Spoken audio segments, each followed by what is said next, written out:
Well, once again, this time, my friends, for another meet and greet. We're Southern Fried and nationwide, so hang on to your seat. Look around, here's what I found. I guess you'll never know what you'll see on the Southern Fried Podcast Show. Yeehaw! And good evening. Welcome to SFP Humpday News, Southern Fried Podcast, and Cornbread Nation Hurricane Watch 2024 for a lot more of us than usually we are. There are hurricanes every year, nothing new. It's the coastlines across the southern border of a lot of states, but this one is taking a different track than we're used to seeing. We have seen it before, but it has been a while. So things are rapidly escalating, and we'll see where we're at in a day or so. I talked to Rob today. He probably will not be in. They're scrambling, trying to finish up getting supplies. Not surprisingly, they ran out of a lot of stuff down there. People are really hitting the stores. I know bottled water was not to be found last night even, so they went back out to try new locations to try to get that done. He said he might pop in, but no guarantees. He's really hurting. He did some some work around the house trying to get things ready the day before. He was really feeling rough this morning. Almost didn't come in that. We talked a little bit today, and they're just in a mad dash trying to get ready down there. And down in Bainbridge, they're giving out the sandbags, and the hurricane's picking up energy in the Gulf, the record warm water, and is picking up speed as well. And bouncing this thing all over the place, about where they think it might come in at. So it's really hard to say. It's really hard to say, but it looks like Tallahassee somewhere right in there, slightly to the east or west of Tallahassee is probably the landing point. And then from there, it's does it move? Does it stay on that track? Yeah, I bet. I bet the early outer bands are already starting to cause havoc. A lot of water. A lot of water in this, a lot of flooding. Of course, in our area, as you well know, Tarman, everything is shutting down. Schools are closed today, got the notification this afternoon. All senior services in our county and the next county are down. I anticipate that you'll start seeing some businesses close that can. It's not that everything will close, but anything that they can, where they don't want, kids or elderly or something like that out. There'll be a lot of events that are canceled. In fact, we canceled a work event, which was indoors, but just the fact we don't know what we'll be dealing with, and we don't know if we could even get the product because, they could be businesses that'll shut down as things intensify. Robert said that it's due to hit him sometime tomorrow evening. So we don't know. We had an interview scheduled. We had a secondary date, and I don't know if we'll be able to do that or not. It may get bounced, and that's that's understandable. Don't even know if they're going to have power. There's a good chance there's going to be regions in South Georgia and Florida that don't have power for possibly weeks, not days or hours, weeks. So FEMA, the declaration of emergency in the state by the governor yesterday. Then as well, FEMA has been activated by the federal government to be ready to roll. Of course, your power trucks from around the country will be lined up and ready to go to go get those lines back up. They'll be staging in areas as close as they can, but not close enough they get their trucks damaged. But they're used to doing this. They kind of got this thing figured out. I imagine you'll see a lot of trucks rolling today and tomorrow into their staging locations. They may already be there. I don't know, but we know we know a lineman, and he typically goes when they have that call, and so There's a lot of people streaming out of Florida. Not everybody will, but the roads were already packed. So hotel rooms around the south are going to fill up very quickly in the areas where the hurricane is not headed to. It's a good time to get out of town, and if people can afford it, and just get away for a couple of days, and then just assess what's going on after that. Of course, there's those people that's not going to leave, and the people that can't leave. They just can't afford to do that, or work, or whatever it is that by necessity they have to stay. Let's remember the first responders through things like this. And I pray that people don't put themselves in a bad way and put the first responders in a bad way because they didn't listen or whatever.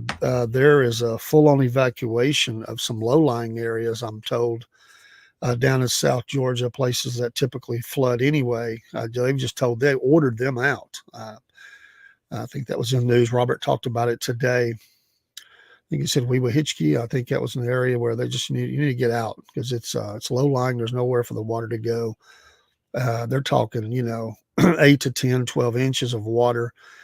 Of course, on the shorelines, which is going to take a beating, they're talking 15-foot waves possibility of as that water starts pushing up on shore. That's going to just wreak havoc.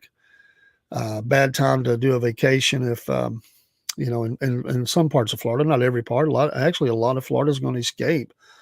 Some of them get rain and wind and everything because this thing has it's a wide storm. It's very wide.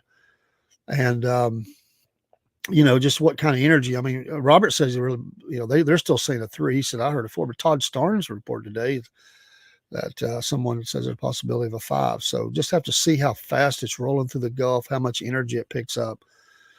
But you do keep those folks in prayer. And then, like I said, Rob, that's my co-host, and his all the folks down there, Jason that was on with us, and all those folks. I mean, we know so many of them. And we were talking, this morning on the morning show, we working with the resistance group for the monkey farm, and they were saying, well, what if we had a big storm, a big hurricane come through? And they said it would be protected to Category 3. Well, what if it goes above that? What would happen? So those folks over there posting up a lot. There's shelters opening up around, including in our area. I know I live in Catoosa, Walker County, has already posted a shelter for folks if they just they get run out of their home. There's going to be some shelters open for a few days or whatever it is, but it's time to get things. We've got a couple things we got to get done tomorrow. Just making sure things are not flying around. Atlanta is they could have anywhere. I heard up to 80. Then they're kind of modifying that now. They're saying 50, 60. A 50, 60 mile an hour wind is very dangerous. And then here, wind gust up to 40 or 30. Because we're not that far from Atlanta, but it'll start losing power as it goes over land. But it's a tropical depression is a tropical depression, and that's not good. And coming up the pike like that, and what kind of a turn does it take? So this thing's going to go all the way to Missouri and Illinois, the remnants of it. So, okay, man, I went to school with in Cedar Keys. I said they got evacuation notice yesterday, and well, yeah, I mean, I would too. They need to get those folks out. I mean, there's no help can come in the middle of a storm like this. So just get out. They'll do the best they can to guard your property and everything. Unfortunately, you got the looters and everything else that think it's a great day to go steal people's stuff. But yeah, I mean it's just something we don't see all the time. I was looking today, and I meant to download it and pop it up. I didn't get a chance. But the 7, and that would be the 8 major storms since 2017. And the different places, and they were all over the place. I mean, from Texas, Louisiana, and all over the place. And, of course, Michael was in that. And so, Helene, we'll see what happens. I really feel for those folks. I mean, you're thinking about 100, let's say it gets 120, 130 mile an hour winds.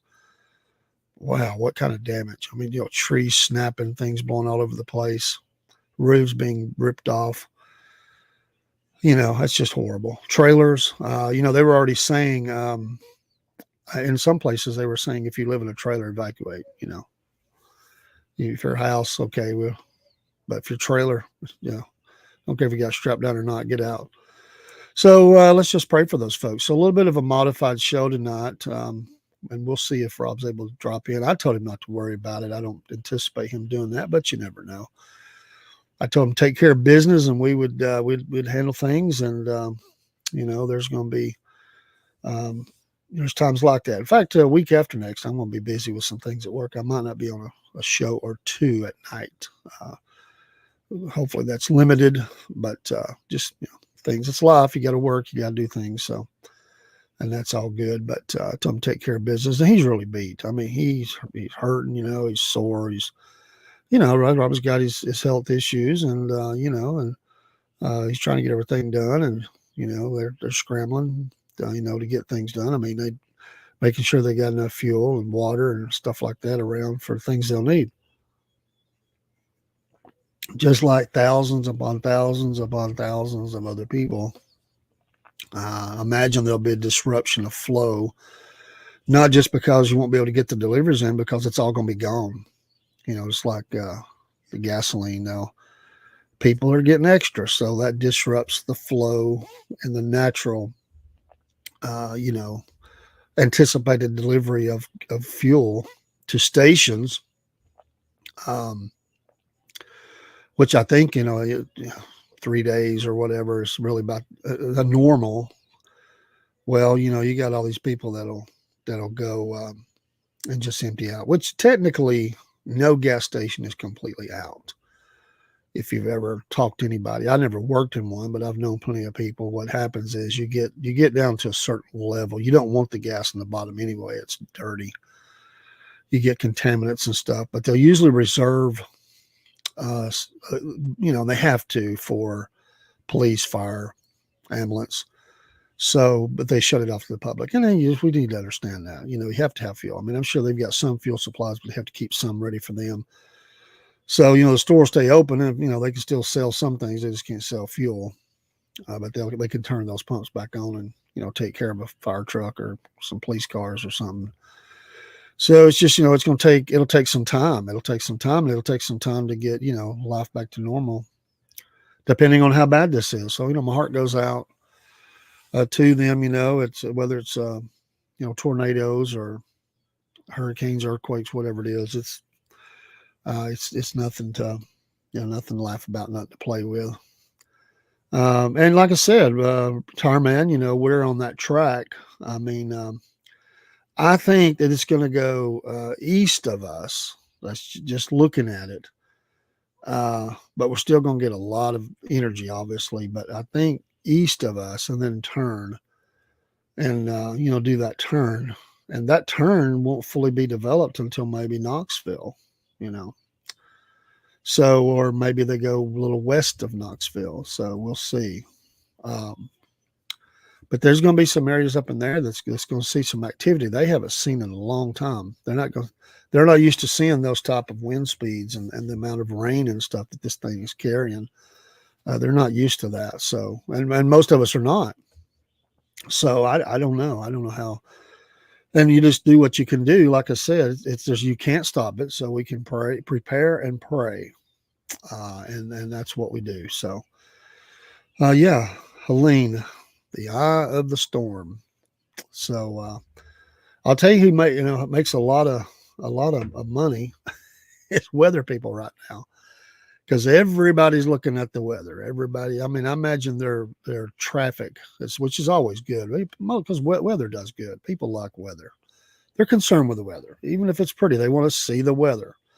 My wife always called her a weather hound. She stays on top of that. If I could even say, "Well, how hot's it going to get tomorrow?" She'll say, "Well," she'll tell me. Then she'll look it up too. She just loves to look at it. She loves to watch all those videos and stuff. But can you imagine the traffic increase at websites and TV stations, like the Weather Channel Rob said he was looking at AccuWeather a lot. Can you imagine the increased traffic they're getting right now, those ads and what they're generating right now because of over the next, couple, 3 days? Amazing. It's like when there's a major story. I mean, now that's life. Everybody wants to know. They want to see it for themselves. And so, but they're talking on this one. This is AccuWeather I'm looking at. And, even though that 120 to 125, the wind gust could be up to 160. I just can't imagine that. Now, it might lose a little energy as it crosses into Georgia. But let's say it hits, in that region that Rob is, and those winds are, 100, gusting to that or just slightly above that. Oh my goodness, So just pray for them. I think of those folks at the Animal Rescue Alliance, and all the work they do, and what the impact is on the animal life and stuff, and for dogs and cats, and hopefully they'll not sustain. They're just right down the road from Rob. I mean, they're right there in that same footprint, basically. So it looks like it's going to. I mean, it could dead center his town. I mean, they've moved it a little bit. At one time it was dead center, then it went a little west of it, and then it went a little east, and now it seems like it's just right back. He said that it's coming right over me, bro. And that's just hard. That's really, really hard. I hate that. I just hate it. Yeah, and you're right, Tire Man. Bad part is the outer bands of rain on land and possible tornadoes, especially on that one side. I forget which side it is. I think it's the east of it, right? They'll spin out. So yeah, then you got all that going on, and the bad, one of the horrible things about this too, and it just seems like this happens a lot. Of course, it's going to be going throughout the state during daytime too, but when it hits down there, it's going to be at nighttime. We talked about maybe getting some video of some of the winds as they started really getting going. And he'd probably be able to get, certainly some of that tomorrow during the day if it's possible. But when it really hits, it's going to be nighttime. All those folks are going to be, batten down the hatches and camped out, so to speak, and it's going to be really, really, difficult because, it's just harder at the night to see what's going on, to get a good sense of things. And I can't imagine the sounds that they hear, as things are creaking and you hear things tearing loose, and it's just horrible, And then there's always that person that's out running around, and they get caught in a flooded area, and they try to run through it. They kind of panic, and then next thing you know, they're just swept away. It's stay home. Like I said, there's those people who have to be out there, but even they, at some point, they just have to stop. There's no way they can go in anywhere because it's just not safe for anybody. Even those that are brave beyond measure, they can't do it. They can't go into that area. So, and those poor islands down there, it's not easy for them either. As they pass over, they're kind of used to it too. But there's always death and destruction. Their structures are not as well made as ours in some of those island nations, and mudslides, as I was saying this morning, is a real big problem with all the rain that's coming down, pouring down the sides of those mountains, and people in below are getting covered up. It's just horrible. We'll be hearing some of those reports probably, in the next few hours, actually. And so, we just have to trust the Lord and pray, like I said, and do the best you can. I hope that, I don't, at this point, I don't think that, we'd be shutting down operations up here as far as our work. But if power went out or something, obviously people would go home. And that's a real possibility, trees flying every which way, and just power lines snapping anyway because of the impact of the wind. Just and those things are pretty attached, but after so much, they'll just get ripped. So it's not a. We'd rather be on here laughing and cutting up and going on about crazy news, but unfortunately, life's taking over, and this is important. So. We'll just stay on here a bit and talk about this, and then I don't know if I'll be on in the morning. I may. It just depends. I don't. It's according to what time. There's no school, so I don't have to drop anybody off. But I don't know if I need to go in early tomorrow or not. If I do, I won't be on. If I don't, I might for just a bit and try to get an update from Rob. He probably give me. Of course, my granddaughter's got my phone right now. I got to get it back from her on a break. She was charging hers, so in case he does text me. But you know, and I was going to say there's actually I have a I have a messenger from the folks battling over the monkeys, and they have there's an interview, another interview. Company over Bainbridge Monkey. So Val's Build. It's a breaking article. I'll try to get into that here in just a minute after a break, maybe. And I will, and I'm not surprised at that. The amount of money that's been promised in this, that's there. You know, it's big corporation, big money versus the citizens. By the way, oh my goodness, I want to tell you, another thing you need to go look at is 1819 News, and I told you this is a total different thing, but it's on the same thing as far as when we're talking about citizens and even government officials on the state level frustrated, not able to do anything about it. But if you go to 1819 News, they have because remember this commissioner meeting got shut down, and the people said, let us speak, and they shut it down over the Haitian immigrants that have been brought in their area. All of a sudden, tons of them, and the people are just feeling frustrated and everything. Well, 3 government elected officials came to the next meeting, packed house in this area, and basically all of these Haitians are being brought in under the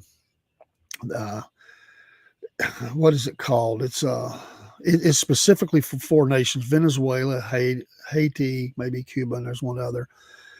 And so there's not one that they say they can do about it. It's a federal program.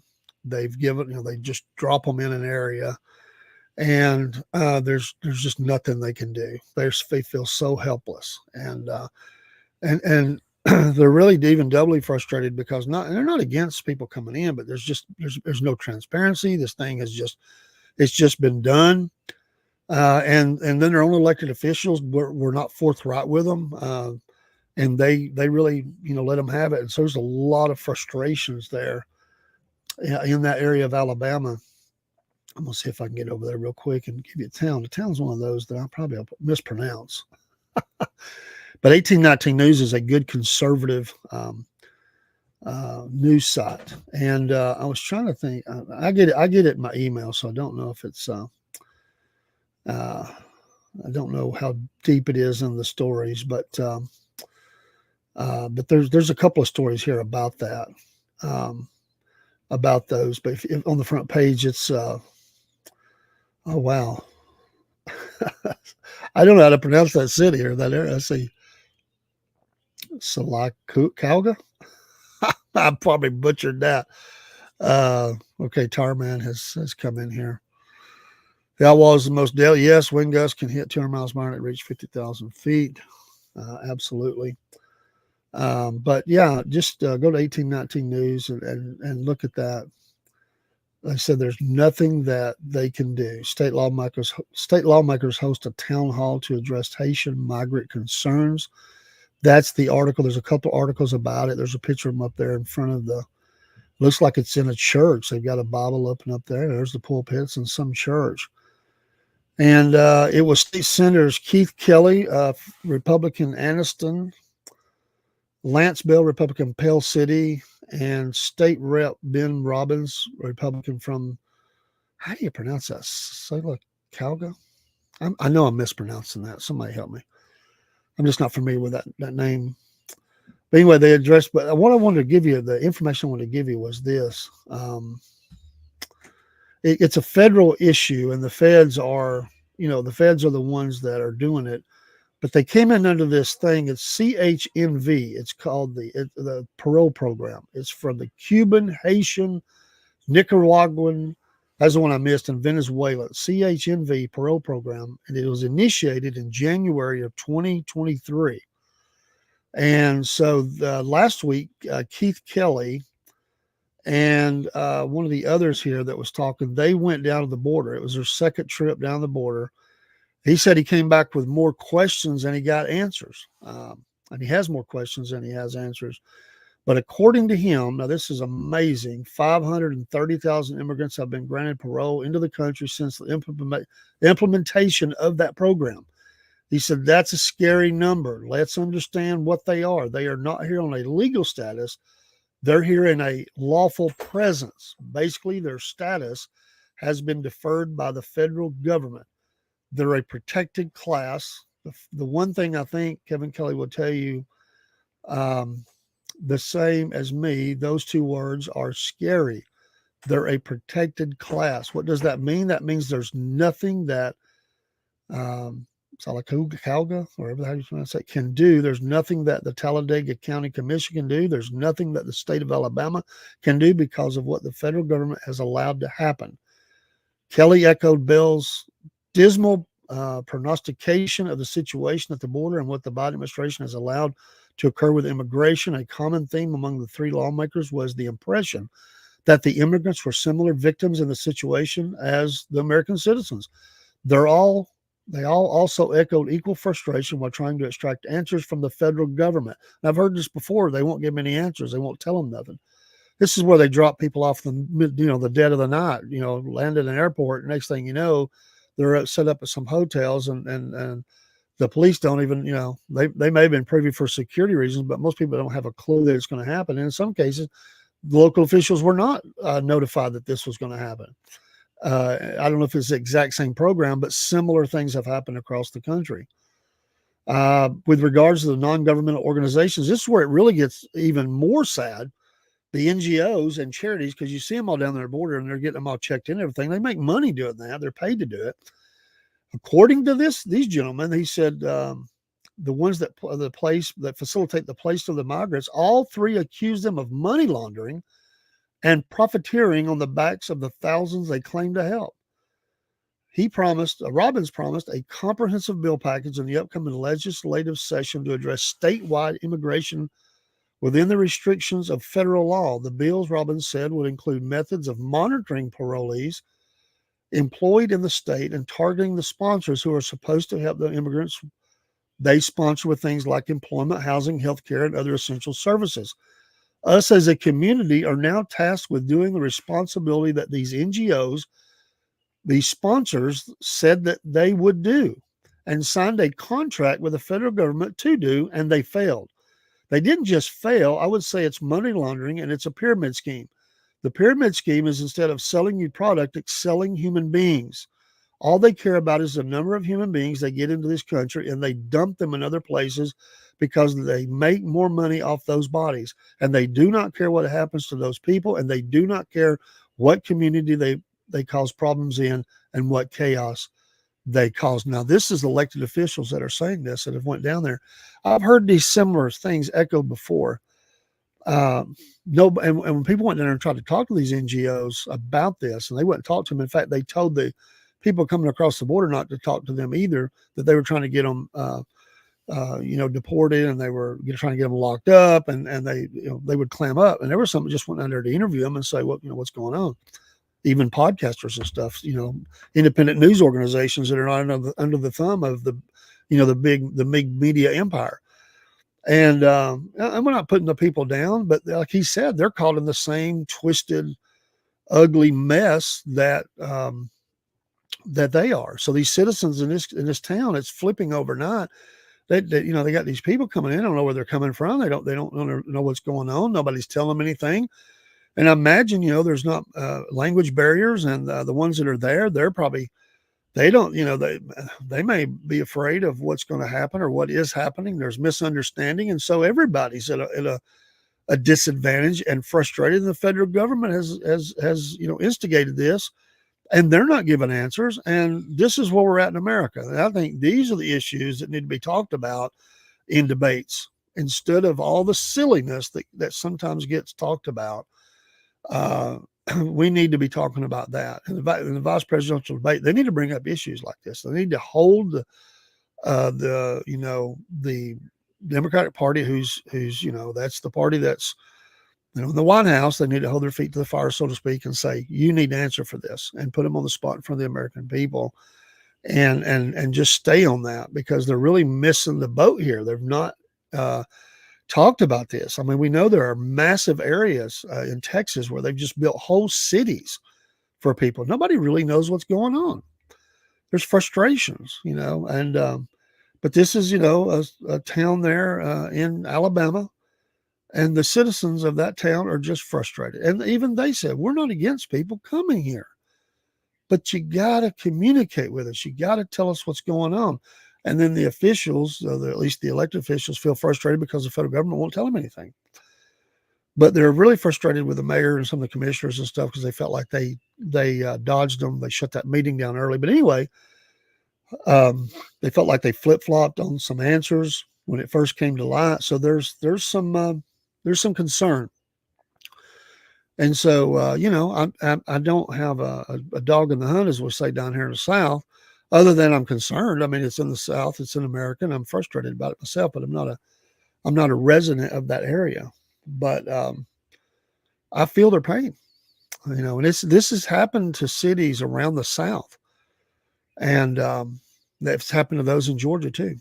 Tennessee, you can just go on and on. I don't know I wonder how the towns even got selected. I mean, who, as they said, profiteering, where and who and what is going on.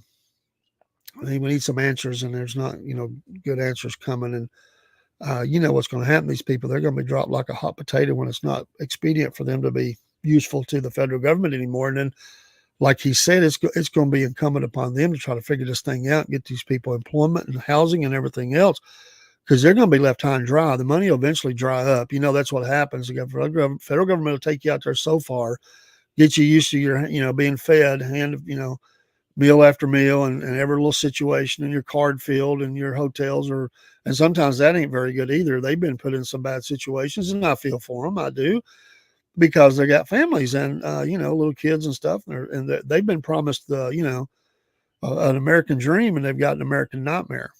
And it'll get worse. It'll get worse because the federal government will do that. They would drop these people at some point when it's not, as again, it gets to be too much of a political, millstone around their neck. And, that's the area I'm talking about, Tarman. That's exactly where I'm talking about. That's the article I'm reading. I've been keeping up with this. And, I've also know somebody who has some family over there, and they were talking about how much the town has changed. And there's not just one town; it's several. But this area and this town, it's changed overnight, and it's just it's just a mess. I was in the Panhandle of Texas once. I mentioned about was it last night, about the rodeo. Well, while I was out there, they have an oil refinery there, and I was talking to somebody that was in the oil industry. Had been his whole life.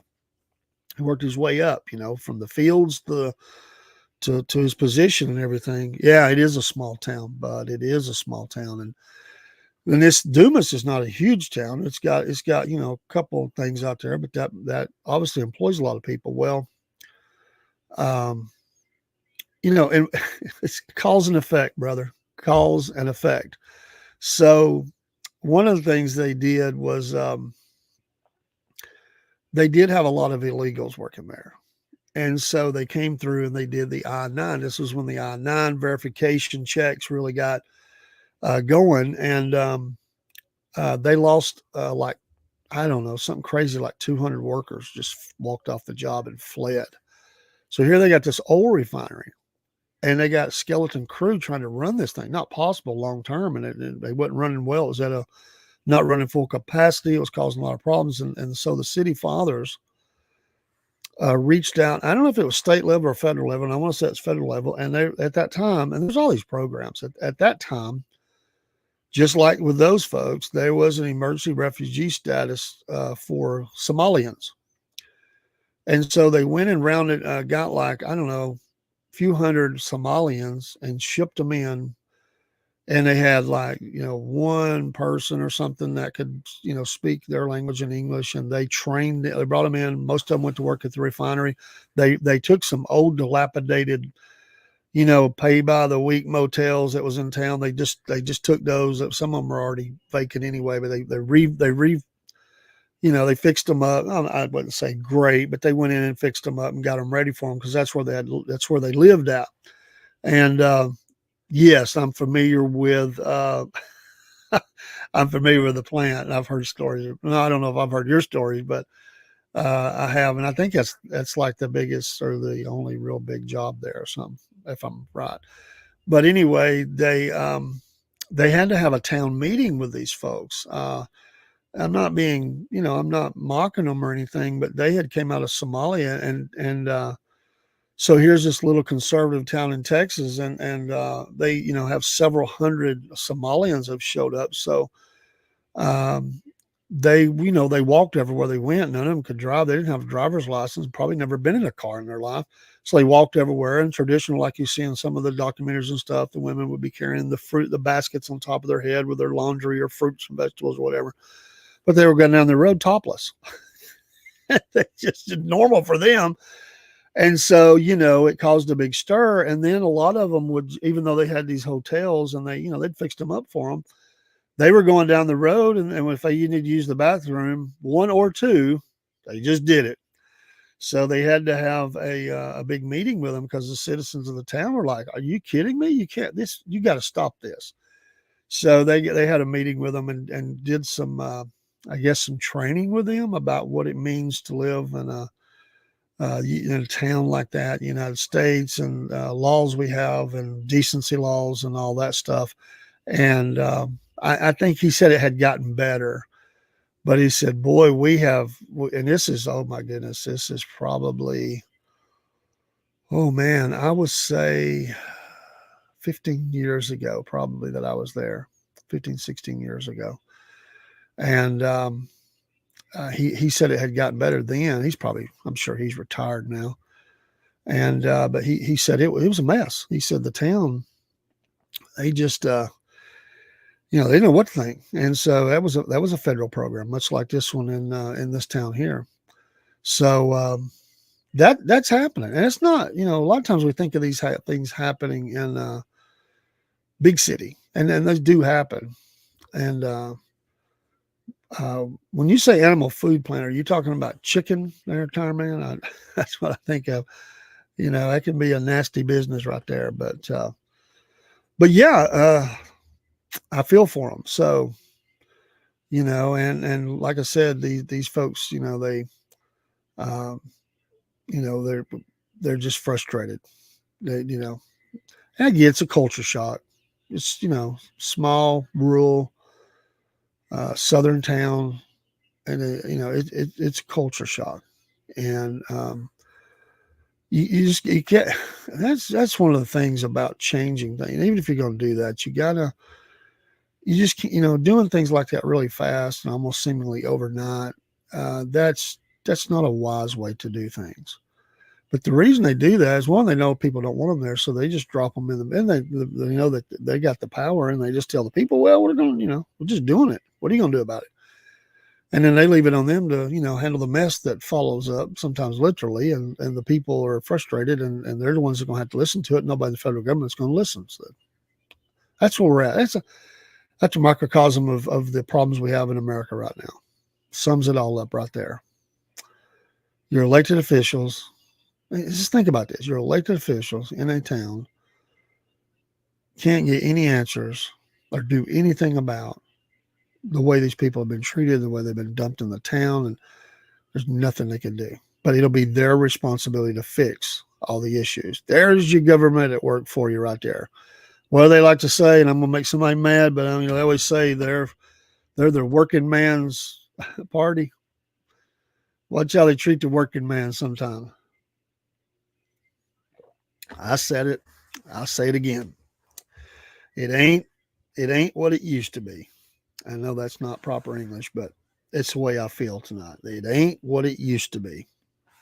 Things have changed even here in the South, and it just doesn't look like it used to look anymore. So, oh my goodness. Oh, did you work there? Oh, I did. I went there one time, did a job, then left. Fish. I love you. I love these. I love our posters. I do. Y'all make my night many and my days, many days. Fish heads and guts from some that look like carp.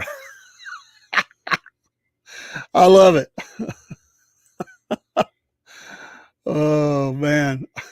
What's for dinner? Fish heads and guts from something that looks like a carp. You imagine going to work and looking at that every day? Oh my goodness. Tire Man, you ought to write a book. You've got a lot of history under your belt, son. Oh man.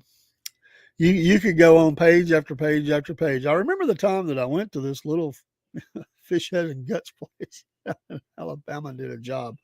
You got stories like that. I love it. I love it. That's why cats are crazy.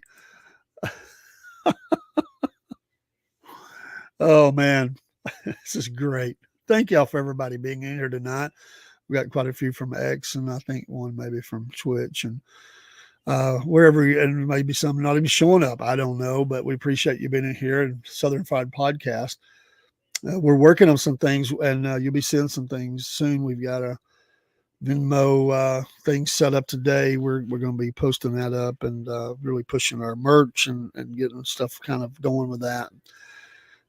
Maybe be adding a really big another stream that's going to allow us to. It's a possibility where it's in 2025, but I don't mind saying it. It's been my goal ever since we've been here, and to have our own app that you can download, and we're going to get there next year.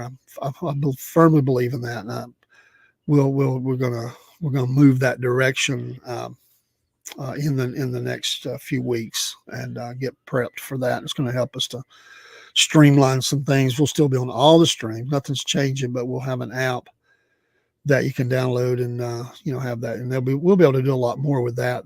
Even it'll allow us to do some really neat things. And I've actually worked. I actually have a podcast with this one, and I've just switched it over to us. We actually are there. I just don't have the space right now to load up everything. So technically, we have one that we haven't really promoted, and we haven't went live with, but we will be, and that's probably going to come. So looking forward to that. Again, interviews. We have 3 on the way for sure, and 2 that are kind of out there in the well, we got to work on them kind of thing. It's working through some issues. They're for it. We're for it. Things didn't work out at the time. Hopefully we can get back to it and and get those going. I think our interviews are really going to pick up. My goal going into this is we would have a couple of interviews a week, and I think we're about to get there. And those are nice because you get people's opinions, and you're hitting issues and stuff. And we're working the phones hard and stuff. And early on, we just got ignored. It was frustrating, but that's changing now. By the way, I got my my information from for me as a poll worker came in the mail today. I got my schedule for, and I'm not working a lot of early voting. I'm going to do an opening and a closing. They got a lot of people that retired want to do that. It's extra money for them. So I try to just do enough to stay in in shape. You just need the routine before you go election day and go full on battle rattle, so to speak. So got that in the mail. Got a training class coming up early October, a nighttime class. It's on a night I think that we don't record. I think I made sure it was that way. I hope so. But it's probably at least a 2-hour class. I probably may still get back and be on anyway if it was. And gave some important dates, and I'm gonna start sharing some of those things because it's good reminders. So we'll start doing that in the next morning show. So got that in the mail, and Miss Rebecca, who was on with us, sent that out, and she's our point of contact. And I appreciate her so much. She's been a real blessing to the podcast. And I better pull that down. Somebody see that, they're going to say, "What y'all doing? Put down the cats." Oh man, you either are a cat person or you're not a cat person. There is no in between. There isn't. Dogs is different. Dogs is different. Yeah, there's some that will, some that won't, but most people are. they're okay with dogs. Cats, that's a whole different thing. I mean, you either are or you're not. Just no middle ground there. It's full on east to west. So, you know, people are passionate about that on both sides. I'll tell you this, it's kind of morbid. It's life. Things happen. It's no different going out in the woods and finding a carcass. But I had a friend of mine once, and he was helping me do some wiring because he had much more knowledge than I did. And we got the wire ran up top, and he was going down to run wire into the house. And I had this old crazy married in family member once who I'd forgotten. He threw some parts off an old car under my house, and it was like I don't know, part of a bumper and a seat or something. Anyway, we don't have a big, it's not that big. You got to crawl in. It's not as narrow as I've seen some, but you got to crawl in. And he crawls in. And apparently, at some point, some cat had just crawled up in there and died. Well, all that was left was the cat, and he don't like cats. And all that was left was the skeleton. And he crawls in. As he looks up, he's face to face with this skeleton head. Oh, I heard him holler. He pitched a fit. I thought, what's going on? He's like, just forget it. I'll let you know in a minute. I want to get this done and get out of here. And so he gets it all done. He comes up. He said, boy, you better be glad I love you, man. And he told me what happened. I'm like, oh, man, I didn't know that. I'm sorry. Then later I was under there and saw it. But I said, I'm sorry, man. Old friend. I don't know if he said I hurt his feeling, or hurt him real bad once, and we hadn't talked in a long time. I hope that'll change.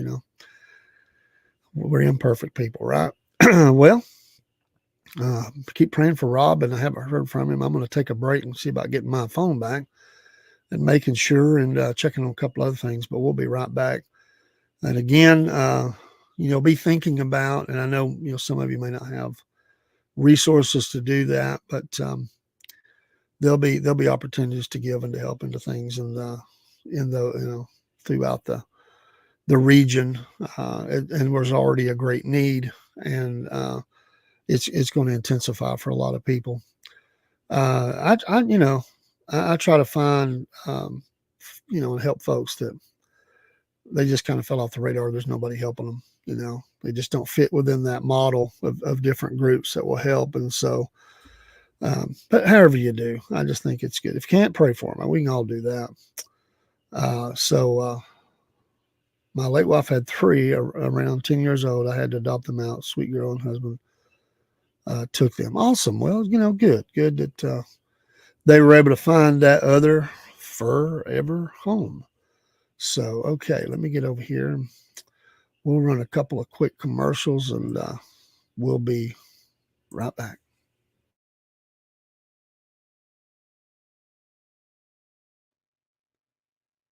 Here at the Southern Fried Podcast, one of the blessed things we've been able to do is partner with the wonderful people at Animal Rescue Alliance, Inc., ARA. These folks are a no-kill shelter in Donaldsonville, Georgia. You see the contact info on the screen. And these folks would love to have you come adopt a dog or a cat.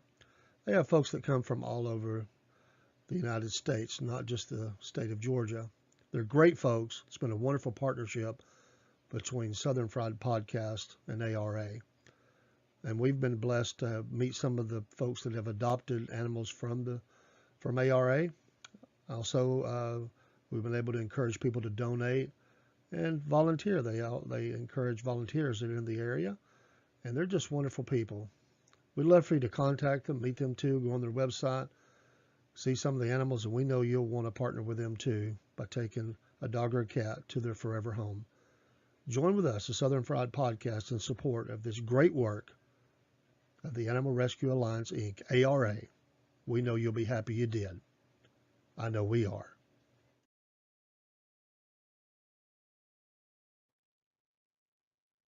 Hey, this is Dave with the Southern Fried Podcast. One of the favorite things that we do is sit out on the front porch with a glass of sweet tea and just talk about whatever. That's what you do on the front porch. Wave at the neighbors as they go by, or even a stranger We're friendly people, and we like to just talk about whatever. You never know what Rob and Dave are going to talk about on the front porch, and sometimes Chris joins us, and then you really don't know what we're going to talk about. We'll laugh a little bit, we'll shock each other, and maybe, just maybe, you'll join in with us and chat with us on the front porch. Join us live for Front Porch Talking each Friday night at 7 p.m. That's your friends here at the Southern Fried Podcast. The Southern Fried Podcast now has its own store. Go to sfplive.com/store. These links are also found on Facebook and X and some of the other social streams.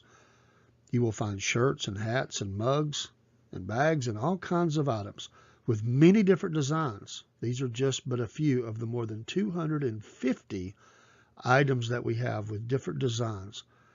We hope you'll come and shop, support the podcast. Every dollar that is paid will go towards keeping the podcast growing, and we thank you for your support.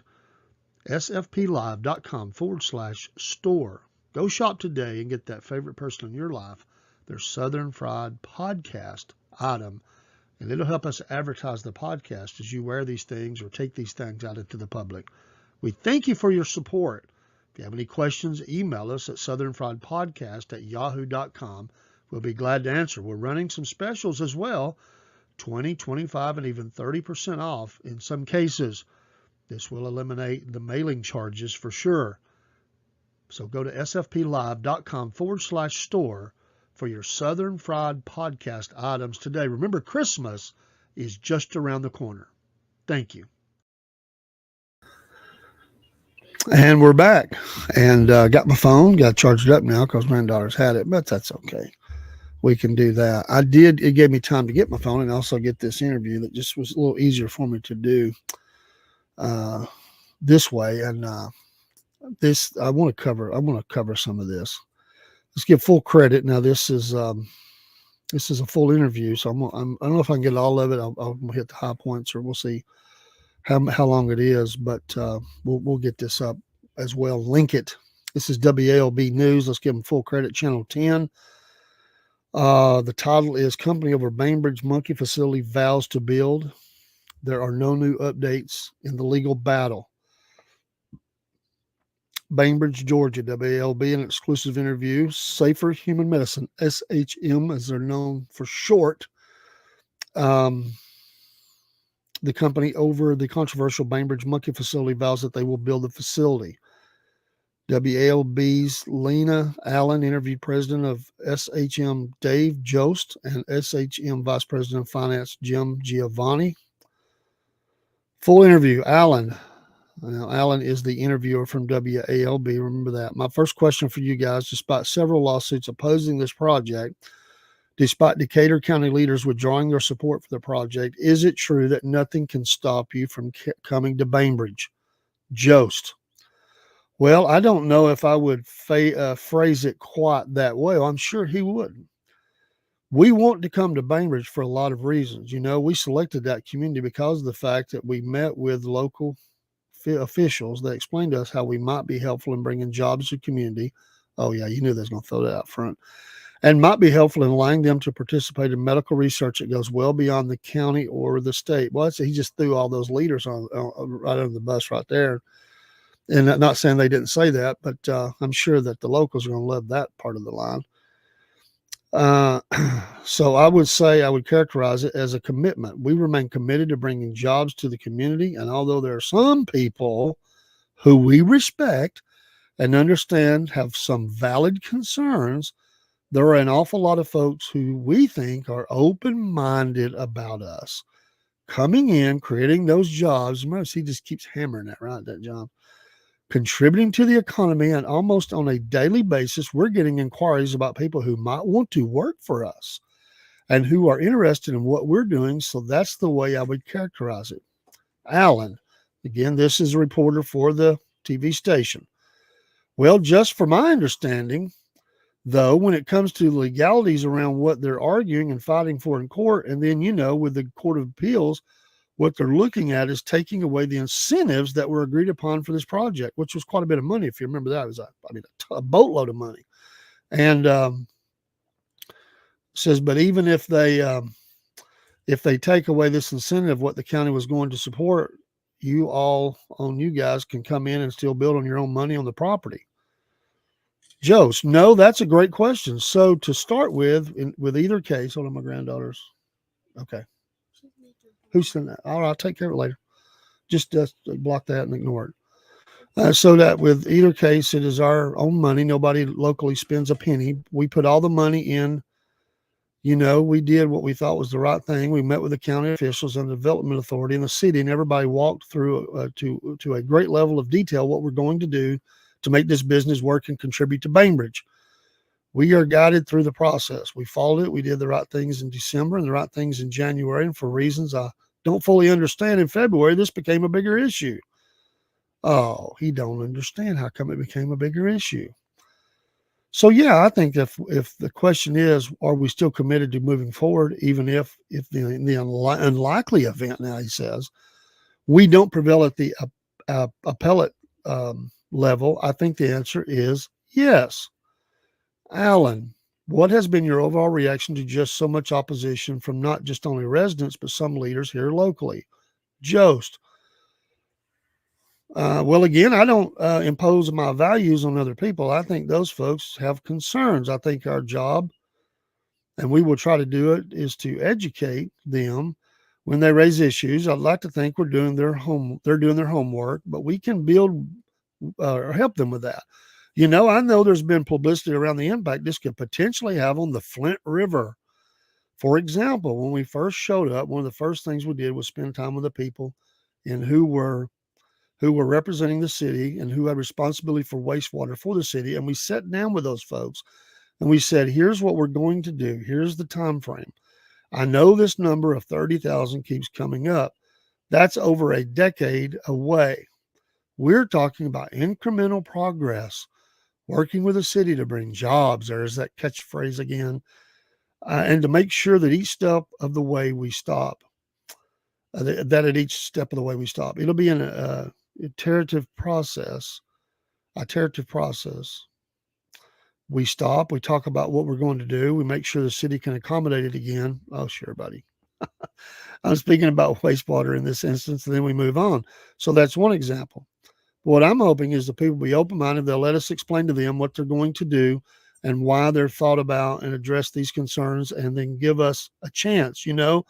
Don't judge us before we put a shovel in the ground. We were committed. We're committed to doing the right thing environmentally, in terms of animal welfare, in terms of being a good neighbor. I mean, that's the way we do business. Wow, there is so much just in that.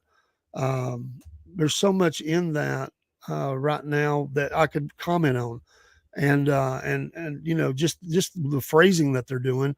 But I said before, there is so much that is going on with this, that there's a lot of hands in the cookie jar, I guess I would say. And again, we're going to give them their equal time. And I just think that greed. I'll be honest. Once you get greed involved, and I'm a capitalist. I believe in business. I just think that on different levels, they haven't addressed a couple things at all. And I don't expect them to. They're not going to talk about what's could possibly keep them from building there. They're going to talk about jobs and working with the city. And I'm not saying they haven't done their due diligence about the Flint River or the wastewater. Of course, you have to satisfy the federal government. That still doesn't mean that it couldn't be a problem, especially with a Category 3 or 4 hurricane coming through. Not that it's there, and thank goodness it's not. Alan, again, I think that's a good segue into the study that you guys have conducted to help with that education. Your way of debunking some of the concerns and information out there that has been spreading when it comes to those concerns. Can you just dive into the study? Giovanni. Sure, I'll take that one, Lena. I mean, we were brought in because folks want, what's the word again? It's the word of the day. It sounds like one of those morning shows for kids. So you know the word, right? Folks want jobs, right? And so our site is expected to bring substantial economic benefit and career opportunities across the community. And the U.S. overall is looking to strengthen supply chains across various industries, and communities like Bainbridge all across the country can benefit from that. They can lead in that effort and reap the reward. Well, this whole article is making me mad. Oh my goodness. So in bringing these, what's the word of the day, kids? Jobs. Those jobs, one of the benefits that we bring is in the fact that, our salaries are very competitive and we have a really comprehensive benefit package. I mean, how many times do you hear that? It's just classic speak right here.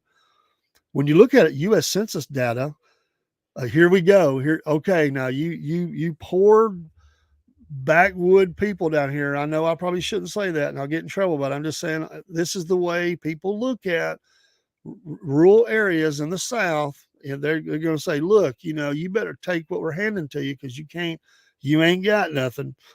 Here he goes. When you look at U.S. census data, the per capita income average in Decatur County is about in 2022 is about 25,000. It's about 2/3 of the state average. And when you look at our salaries, our comprehensive benefits, we're talking medical, dental, vision. What is this? One of those commercials, in the night when they're trying to sell you a product on TV.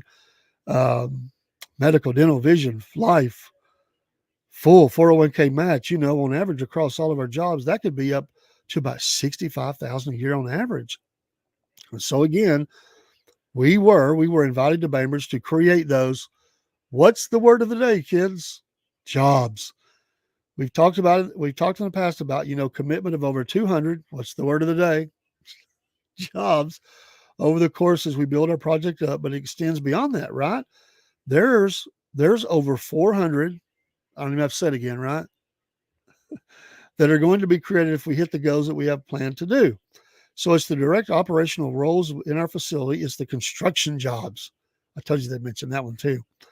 There's a close to 80 construction. Again, I mean, how many times is jobs mentioned in this article?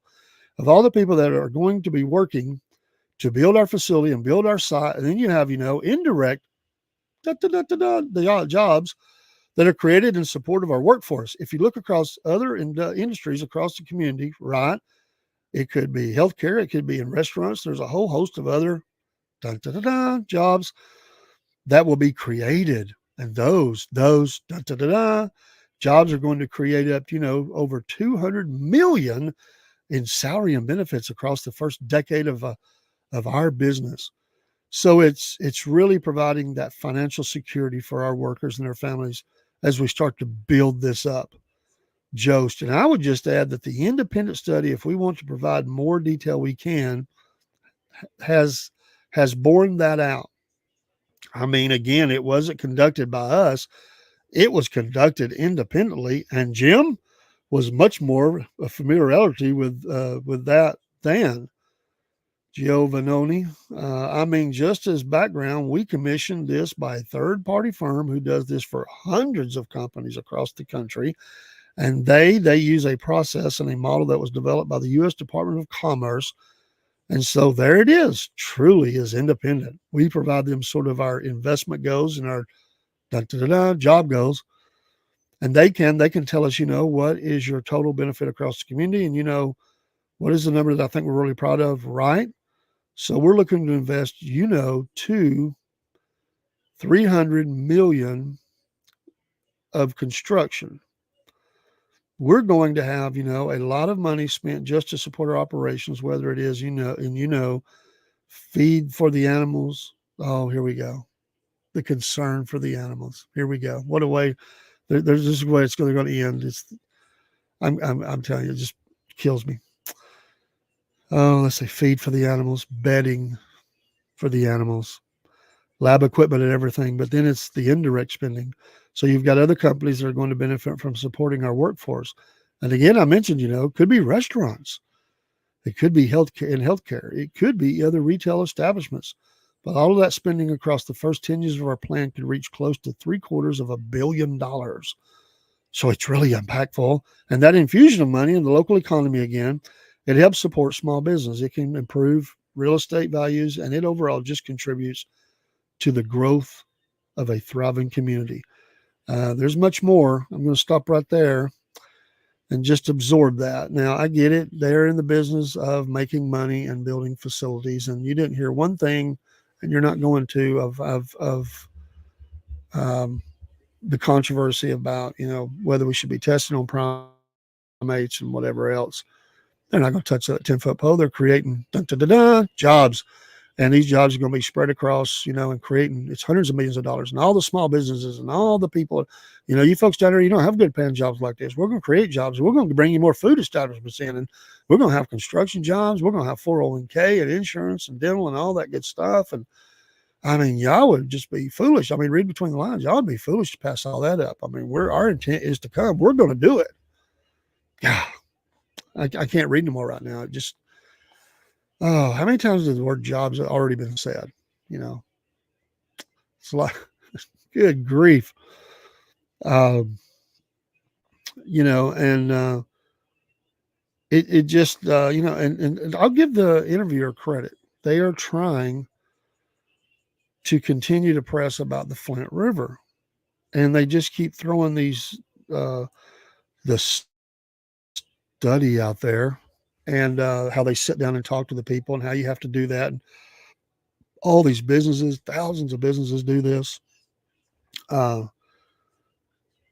don't want to talk about that, but we're going to, and we're going to talk to some people about it.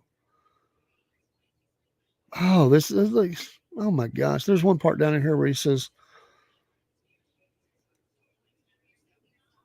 I'm not dodging your question in terms of something being transmitted, talking about the animals. Disease, well, it's certainly not going to happen through the water. And these animals are incredibly clean.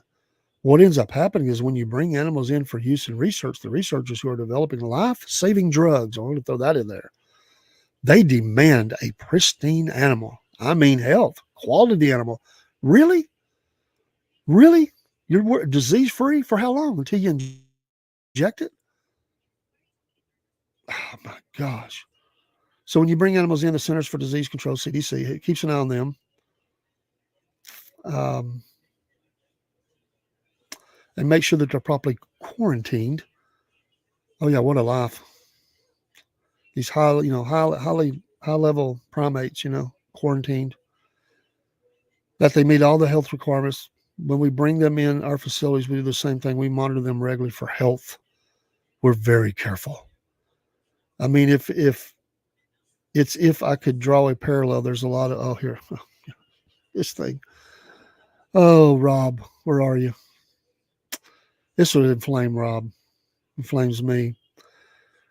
He says, look in the air. There's a lot of agriculture in South Georgia. The folks who run agriculture operations and farms, that's their livelihood. And these animals will be the livelihood of over 200 workers once we get set up. So everyone has an interest in making sure these animals are incredibly healthy. Really? Until you do what to them? Oh, I know what the answer will be. Oh, we don't do that here. That's at the labs. And we have plenty of qualified people, veterinarians and other scientists, who can monitor and make sure that we don't put the community at risk. And we're committed to that. Are you committed to not making the animal sick? Are you committed to not, introducing things to the animal that's just, well, I'm getting mad. I can feel the red dot just coming right up here on my forehead. Oh boy. Again, I'm a capitalist, but all jobs are not the jobs I want around. I'll say that. And I just get so sick and tired. Yes, we need jobs. Yes, we need things to improve in areas in healthcare, certainly in South Georgia. But there's things within region and all that. They're just acting like, oh, it's a bunch of country bumpkins down here. Y'all don't got no good restaurants, and we're gonna bring you some in. Why you don't turn it down? Don't knock that silver spoon out of your mouth. I mean, you old backwoods people down here, y'all don't make a bunch of money down here. I mean, we're we've looked at the numbers. We know what you make, and we're gonna give you a good paying job. We're gonna get you all healthy, and you're gonna make a difference in your community and fly the American flag while you're doing it. Anyway, that's their interview, and I can pick at it all I want, and I'm going to. That's me on a personal level. I'm not going to speak for Rob, but I didn't finish. That's a long article. There's going to be a lot said about that. I'm anxious to see what what the Stop the Monkey Farm group has to say. I can imagine they're thinking the same things I am. And I'm not even mentioning some I'm thinking. But wow, wow, wow. I have to make sure Rob has seen that. He's a little busy right now. But when he gets settled down, maybe this evening before bed, maybe have time to glance at it early in the morning before the pressure cooker really gets going. Wow. Wow, wow. We lost our Instagram folks at 9 o'clock. We'll keep that for an hour. Instagram, you gotta get better. Give us more than an hour. Come on. At least 2. But we catch the first of our longer shows, the first hour goes out on Instagram, 2 different channels, my personal and also the podcast channel. So we'll say, bye-bye. It actually stays open. We archive it. It goes away after 30 days. We still have it if we want it. But it is out there for folks. We just want to be available to, because the people watch different things. And for those that do want to watch me, and I don't think that shows up in our own screen things we can see here of, who's in here. I don't think that it shows up. Some things do not. So, but it's okay. It's out there somewhere lurking like the cryptids. Oh my goodness. Oh my goodness. Don't you just love it?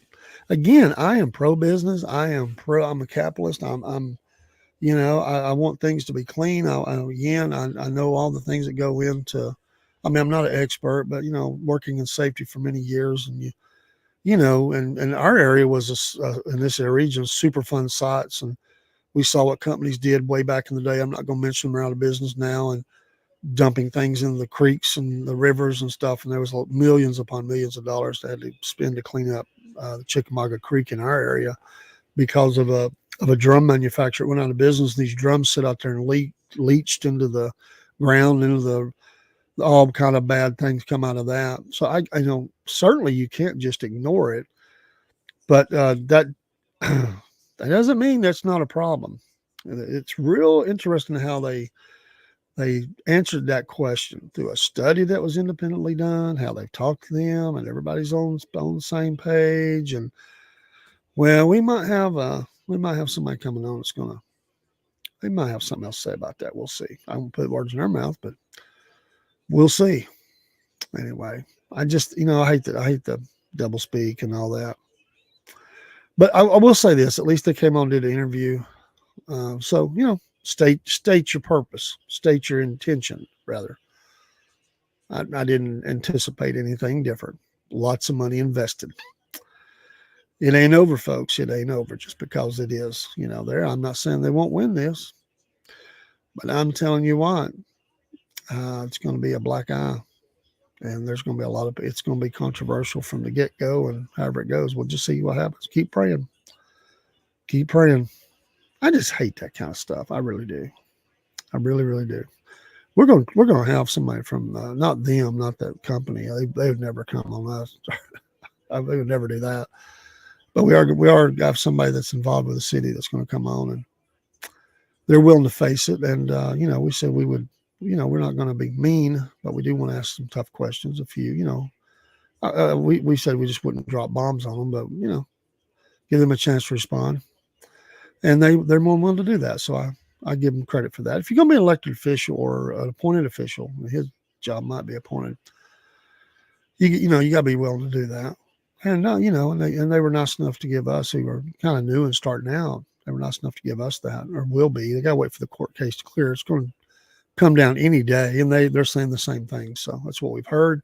We've asked the question. That's what the city told us, or at least someone with the city.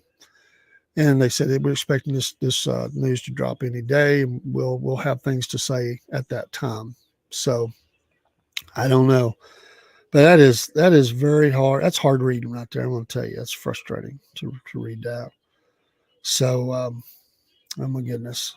But yeah, pray, lots to pray about. Pray for them. Pray for the folks. That's the storm is bearing down on them. We've been on here over an hour, and that's another hour that the storm is getting closer and building power, and getting ready to wreak havoc across the landscape. So I wanted to talk about weird and odd news. We did cover some tonight with that. was breaking, sort of breaking news. I wanted to see, okay, it's postponed, the Braves-Mets. Braves beat the Mets last night and came within one game of them for that wild card spot. So now weather plays, I'm assuming it's weather, postponed.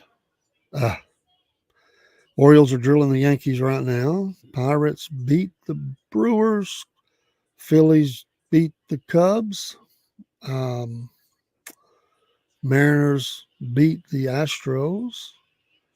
Later on, Johnson Diamondbacks, Padres and Dodgers. That's your lineup for tonight for that. And then if you get over to tomorrow night, NFL. Oh, another great game on Amazon Prime Video. The Cowboys and the Giants tomorrow. The Giants or the Cowboys and the Giants playing, differently and better. But Cowboys picked by 6. Let's see here. Sunday Night Football is, oh man, what a great game. Bills and Ravens. Wow. I'd have to go, and the Ravens are giving. I say what, the Bills might just dominate. Monday Night Football, 2 games again. Titans, Dolphins, Seahawks, Lions. And so it's pretty good matchups. I mean, some great. I mean, absolutely great. Wow. It's the first meeting between the Falcons and the Saints, 1 p.m. Oh, boy. Who dat? Who dat? It's in Atlanta. So we'll see what happens. Speaking of, and I was saying today how odd it feels to be talking about a hurricane, and there's no talk of the, the Carolinas, except for outer, obviously they would probably get some rain and stuff, but they're in the, they're head on collision. So no talk about them. And, every time a hurricane starts floating up through the Gulf, New Orleans has to just be thinking, oh no, here we go again. I know they did a lot of work down there, but still, it's not the best area for lots of rain and storm surge and all that to come in. So I bet, they're not, I mean, I would hope that nobody's glad it's dumping on anybody, but they breathe a sigh of relief that it's not coming their way. At least not yet. You can run all the models you want. This is one of the things I say. And I hear my partner well, and I know he believes it too, but he was talking about all these models and all the models and all the models. The model I care about is God. And his model might be a little different than ours, even though we got all these instrumentation, all these things, and we're predicting and looking at all things. There's just always that little push from God that can change that scenario and push the storm a little bit one way or the other for whatever reason. So I'm not saying it should be pushed on anybody else. I'm just saying that they can only predict so much. And, I'll just stand on that for whatever reason. Things happen. We don't understand it. Not supposed to understand it, but I do trust in it, trust in the power of God and trust in the Lord. And, I hate that anybody has to deal with it, but I'm not for it pushing anybody. I'm just saying that the track, it can be moved. So pray for Rob. I hope they got their supplies. I hope they was able to get their supplies in. It's tough. Roadway's going to be packed. Everything's filling up. They can fill up along the path that's outside the boundaries, far enough away from the storm. It's going to be a rough weekend in lots of ways. Now, I wonder what games might get canceled, because that will be pushing into the weekend. And it doesn't, I'm not saying anything, but, even into Saturday and Sunday up in the Midwest, Uh, it could impact. It's a possibility. Certainly, high school football games. I'm sure going to be some cancellations along the way. A lot of events that maybe start on a Friday along the path. That's going to be out. You know, just the way it is, the way it's got to be. Things closing, government offices closing. It's going to be hard to conduct any kind of business. A lot of people are not going to have power. Um, thankfully, we're not in a real cold time or extremely hot time, but still going out with power, still going out with power. And I hate that. I remember Retirement. I don't know if he's still here, but I know he remember that snow we had in '93, and there were same kind of scenario. There were people that went without power for a long, long time. And the people cleared the roads and everything because if they'd been waiting on somebody to come through and cut that out, it'd still been there. But it was just there was a lot. I mean, you couldn't find a generator. Those that had them. The rest got gone. There ain't really that many generators on the shelf, so they were gone instantly. Some of them were actually taken up by the city. The cities. That's another controversial thing. But to ensure that services are rendered, generators were I don't know if that's the proper word, but confiscated or apprehended, or what's the word? I know it's another word. Let's just say they got them, and they actually the ones that cleaned the shelf off for the most part in some hardwares because they said we need more than we got. This is not good. They got hit hard, so they just went and got them. So I ain't gonna say where, but that's truth. Then you think about hospitals, nursing homes. You think about people on life supports. Of course, they got backup generators and all that stuff, and they do maintain and make sure there's enough fuel for hospitals. But what if they have to evacuate the hospital? Remember that horrible when they did hit New Orleans, and people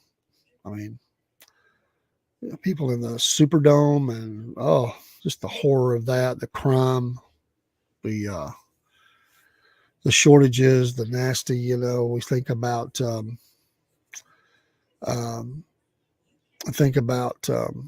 bathrooms. They were talking about how bad they were. It was a bad. Then there were hospitals that evacuated too. There were some There was a nursing home I think that was left unmanned or something. People just stuck. I mean, it was a horror story. It really, really was. And so I don't know.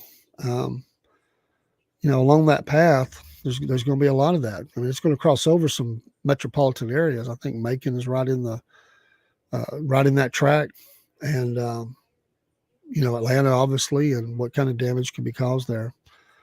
So we're just going to have to buckle up and ride her out and see what happens and help our fellow man. Those that help those that near them and around them get the things they need to get through. I remember I'll say this, and I'm going to get off here in a few minutes, but I lived through in our area. We had a couple of really bad ice storms. I remember one of them was the only time I ever remember where we didn't have power for days. And we're close to town, but all the lines snapped so bad it just took a while to replace all that. So these old houses, they had a small wood stove for mainly a cook stove that were hooked. And so her neighbor still had theirs up. Ours had been taken out and sealed up. They still had theirs, so they actually, I mean, God bless them. They brought me, my mom, and my dad, and the neighbors on the other side. I think there was three of them. And for a couple of days, we all stayed in that same house, and they kept that thing, warm, and they cooked on it. We used it for heat, and they had water. They had water, but they didn't have electricity. And I was so glad to go home. It was kind of my best friend lived there, so it was kind of fun for me at first. But then it was like it's brutally cold. You're not going out much, and it don't take long for you're right up on top of each other. It's just it's on your nerves. You can't be yourself really, and so it's tough. But I want to say and they're all deceased now. But I thank them from the bottom of my heart. I was just a little boy. I couldn't have been more about it. Oh, I think that first one hit around. I was either 5 or 7. I can't remember what year it was. And I I remember that though. It was so funny. Me and my best friend, we were goofing off, and they'd get on to us. We thought it was kind of funny. With my, we weren't doing anything real bad, just kids being kids, and they get on your nerves. I want to say I can remember back. That was some of the best food I ever ate because and it was hard. It was hard to do because you could only cook two things at a time. It was a small stove, wasn't big. So everybody was on deck. Everybody's helping out, and pitched in and brought things. And I don't know everything because I was just a kid. I don't know, what plans or who did what or if things were repaid. I don't know that. I was just a kid. But I do remember that. And that's I don't remember how many. I want to say a couple of days. It could have been 4 days. It wasn't no more than that. But Chattanooga was just shut down. Ice everywhere. The power lines just snapping on the way to the ice. And that was ugly. I don't know. Maybe it's a little different now. Ice storms are bad no matter, but they've probably improved some things. But yeah, keep prayers going. We'll give you updates maybe in the morning, at least because I want to give you. You can get updates on the news. I get that. I'm not bringing you. They're down, but Rob is there, and we can get a first-hand report from somebody we know and love and care about, and see what he's telling us about what's going on. I'm sure I'll be getting messages as this thing starts in. He's really good about that, about letting me know kind of what's going on. Sometimes hour by hour. So that last one that came through, he was giving me some good updates, and that one skirted him. I mean, this one looks more right on top of them. So we'll see. I don't know, but we'll see. And then everybody else. I'm not just saying him. There's thousands upon thousands of people that are impacted by this, and let's just pray nobody loses their life. It's a horrible. You can replace buildings and homes and cars and all that stuff, but let's just pray nobody dies. That's and people say, well, you're gonna have that. Well, maybe so, but I would love that didn't happen. Even if they're a knucklehead and they're about where they shouldn't be, I still don't want them to die. Got compassion for my fellow man. You gotta even care about the knuckleheads. You don't want nothing to happen to them. They honestly think it's just not going to affect them. They're not going to, they're not going to be out in any way or nothing like that. But yeah, let's just pray let's pray for the first responders. Let's pray for oh my goodness, the Coast Guard. Think about them and those down right on the coast. It's really a tough thing. And it's just thank the Lord it doesn't happen more often. But it was predicted to be a very busy hurricane season, and unfortunately, we're finding out very quickly just how busy and how mean it can be. So we'll keep up with the news. We know you'll do the same. Appreciate of those of you that send us information and come in the stream and tell us things, because there's sometimes we miss stuff. I mean, we're working and doing and raising family and accomplishing things, and we're doing our best to stay up to date, but sometimes we miss stuff. Sure. There's a lot of information flow. And when you're talking about hurricanes and natural disasters and stuff like that, and I will say this, I am amazed of the power, whether it's water, wind. I'm amazed at the immense power that has. People they see a running stream. Oh, I'll drive through that. They don't realize the force that's in that water that's sweeping across. And they think, I'm going to get out of the car. My car's quit. And they're swept away and never seen alive again. Sometimes never found. Horrible. Absolutely horrible. But we'll pray, and we'll pray tonight, and we'll pray in the morning. And let's just hope and pray that this thing will get through quickly as possible and the damage is minimal. And we're just replacing some sand dunes and a few things here and there, so to speak. I just hope that it's not really, really bad. They were, of course, down in Florida, they're boarding up. They're getting ready as best they can. Bless their hearts. Some of them got think of those small business owners, and they're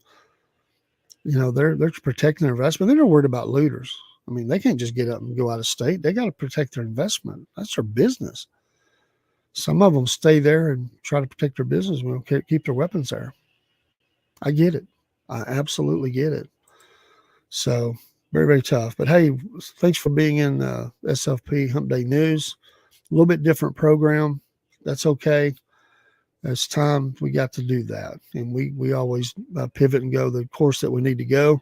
And right now, all eyes are on this state of emergency that we're in here in Georgia anyway, and state of Florida, and other states that will be dealing with after effects or the remnants of this hurricane. God bless you. God bless America. We'll see you probably tomorrow at some point. And we did do our first, it was a long show too, Southern Talk. I loved it.